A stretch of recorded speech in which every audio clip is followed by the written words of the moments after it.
বিগত কিছুদিন ধৰি দেৰগাঁৱত সঘনাই সংঘটিত হৈ আহিছে হত্যা আৰু আত্মহত্যাৰ ঘটনা। মঙলবাৰে দেৰগাঁৱৰ থাৰ্ড গেটত সংঘটিত হোৱা এক আত্মহত্যাৰ ঘটনাই অঞ্চলজুৰি সৃষ্টি কৰিছে তীব্ৰ চাঞ্চল্যৰ। দেৰগাঁও আৰক্ষী বেটেলিয়নৰ ট্ৰেইনিং চেণ্টাৰত কৰ্মৰত আৰিফুৰ আহমেদৰ পত্নী জেফ্ৰিনাই নিজ গৃহতে আত্মহত্যা কৰাৰ ঘটনাই জোকাৰি গৈছিল দেৰগাঁও থাৰ্ড গেট। কিন্তু সেই ঘটনাই অন্য এক মোড় লোৱা পৰিলক্ষিত হৈছে। জেফ্ৰিনাৰ পৰিয়ালৰ অভিযোগ অনুসৰি এয়া আত্মহত্যা নহয়, বৰঞ্চ ই এক পৰিকল্পিত হত্যাকাণ্ড বুলি বিস্ফোৰক মন্তব্য আগবঢ়াই সংবাদ মাধ্যমৰ আগত। অষ্টম শ্ৰেণীত পঢ়ি থকা মৃত জেফ্ৰিনাৰ কন্যাই তেওঁৰ পিতৃ আৰু মাতৃৰ মাজত সঘনাই হোৱা কাজিয়াৰ কথা প্ৰকাশ কৰিছে সংবাদ মাধ্যমৰ আগত। মৃত জেফ্ৰিনাৰ ভাতৃ ইকবাল আছফিকৰেও এই কথা সদৰি কৰে সংবাদ মাধ্যমৰ আগত। ইতিমধ্যে দেৰগাঁও আৰক্ষী থানাত জেফ্ৰিনাৰ স্বামী আৰিফুৰ আৰু তেওঁৰ ভাতৃৰ বিৰুদ্ধে এজাহাৰ দাখিল কৰে জেফ্ৰিনাৰ ভাতৃ ইকবাল আছফিকুৰে। এজাহাৰ অনুসৰি দেৰগাঁও আৰক্ষী আটক কৰে দুই ভাতৃক। স্বামী আৰিফুৰ আৰু তেওঁৰ ভাতৃ দেৰগাঁও থানাত জেৰাৰ বাবে ৰখা হয় যদিও বৃহস্পতিবাৰে নিশা দুই ভাতৃক জামিনত মুকলি কৰি দিয়ে। উক্ত ঘটনাক লৈ তীব্ৰ প্ৰতিক্ৰিয়াৰ সৃষ্টি হয় সমূহ থাৰ্ড গেট অঞ্চলৰ ৰাইজৰ মাজত। মানে মই যেহেতু অলৰেডি এখন এফআইআৰ দিছো, কেছটোতো সকলোৱে অৱগতে যেহেতু মানে গোটেই দেৰগাঁওবাসীৰ এইটো এটা বৰ দুখ লগা বিষয়। যেহেতু মোৰ ভণ্টি প্ৰায় 35 বছৰমান হৈছিলে, 18 বছৰমান তাই বিবাহিত জীৱন, এটা ল'ৰা এজনী ছোৱালী আছে। তেনে অৱস্থাত ঘপককৈ মই খবৰ পালোঁ যে তাই ছুইচাইড কৰিলে বুলি। পিছত মই পৰৱৰ্তী সময়ত মই দেখা পালোঁ তাৰ ছুইচাইডৰ কোনো হেৰি নাই। সেইকাৰণে মই থানাত অলৰেডি জনালোঁ, এফআইআৰ দিছোঁ।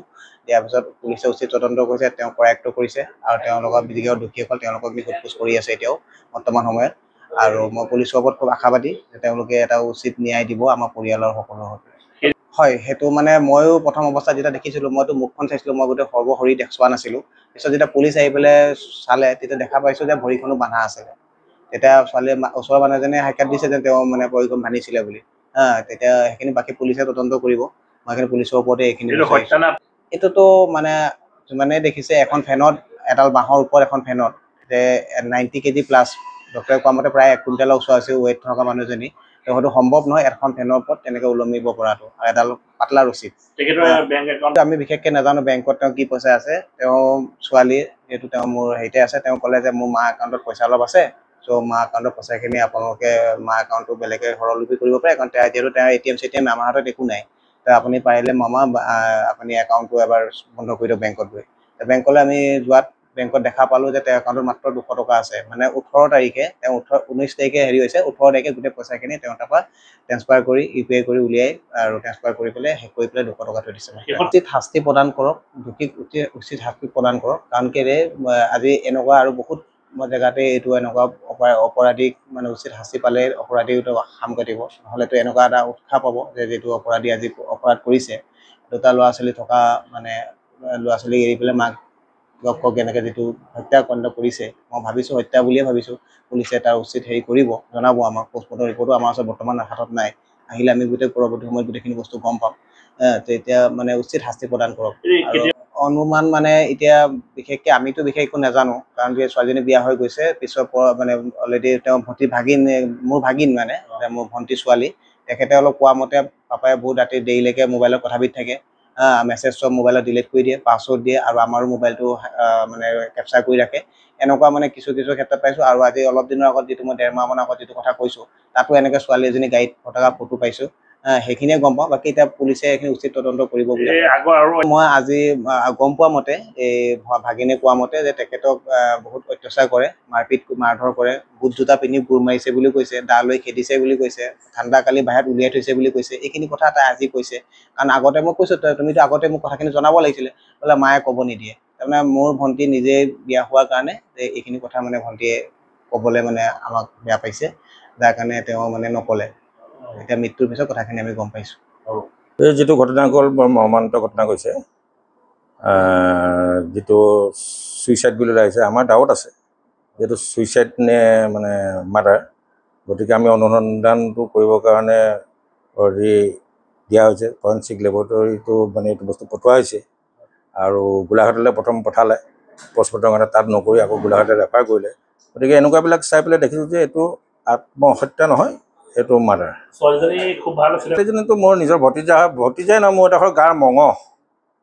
তাইক মই সৰুৰ পৰা তুলি ডাঙৰ কৰা, তাইক মই এনেধৰণে তুলিছোঁ যাতে মাটিত তলে পৰে গৈ মূৰৰ তলে উকনি খাব, তেনেকুৱা এজনী ছোৱালী। তাই এফআইআৰ কৰি নিজে ছোৱালীজনী কম বয়সতে মেট্ৰিক দিওঁতে গুচি গ'ল। কিন্তু আজি পৰ্যন্তলৈকে মই কোনোদিন সেই বিষয়টো লৈ উত্থাপন নকৰিলোঁ, কাৰণ ছোৱালীজনী মই যথেষ্ট ভাল পাইছিলোঁ, মোৰ নিজৰ ছোৱালী হিচাপে ব্যৱহাৰ কৰিছোঁ। আজি মৰ্মান্তিত হৈছোঁ এই ছোৱালীজনী এনেকুৱা এটা পৰিৱেশত যোৱাৰ কাৰণে বা এনেকুৱা এটা ছিটুৱেশ্যন হোৱাৰ কাৰণে আমি হেৰুৱাইছোঁ। গতিকে এইটো উচিত ন্যায় তদন্ত কৰি উচিত মানে শাস্তি পাব লাগে। তেনেকুৱা এটা পৰ্যায় বৰ্তমান হৈ আছিলে, আমি আৰক্ষী মহোদয়ৰ ওচৰত অৱগত কৰাৰ পাছত বস্তুটো এতিয়া ফাষ্ট হৈছে আৰু যিকেইজন সদস্য আমি FIR দিয়া হৈছে সেই গোটেইকেইজন এৰেষ্ট হোৱা নাছিলে যিকেইদিনত, আজি গম পাইছোঁ যে তেওঁলোকক গোটেইখনকে ধৰি নিছে। গতিকে মই আশা কৰোঁ যে উচিত তদন্ত হৈ ইয়াৰ উচিত বিচাৰ আমি পাম।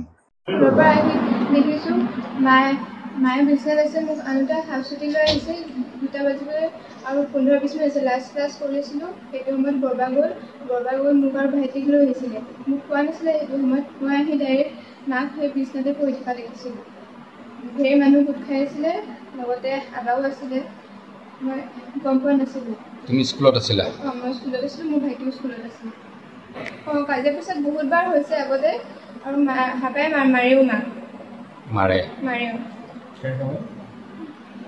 নাই ৰাতিপুৱা শুই উঠি মায়ে ভাত খুৱাই দিলে মোক, ভালেই। মই কিবা কৰি আছিলোঁ, মই স্কুলত পৰ্যায় দেৰিও হৈছিলে, আবা শুই আছিলে, আমি ভাইটি মই অকলেই গৈছিলোঁ সিহঁত স্কুল, মানে ৰিক্সাত যোৱা হৈছিলে।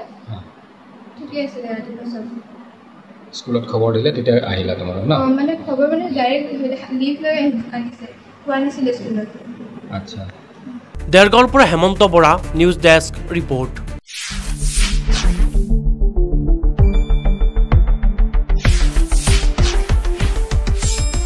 শুদ্ধ আৰু বিস্তৃত বাতৰিৰ বাবে চাই থাকক নিউজ ডেস্ক ৰিপৰ্ট।